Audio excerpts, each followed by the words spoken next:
Hello everyone, happy Sunday. Today I got a question, how can I use your coupon code? So here's a quick demo. Go to my site.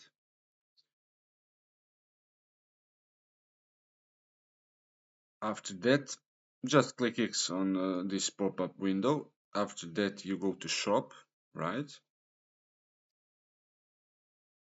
After that you click on tools and apps for your online business. And you will go to add to cart, right? After that, you will go to view cart, okay?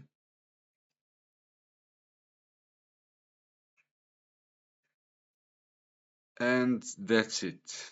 Here is a part where you will enter the code. Just enter the code in the box, and that's it. 50% is the code. Apply code.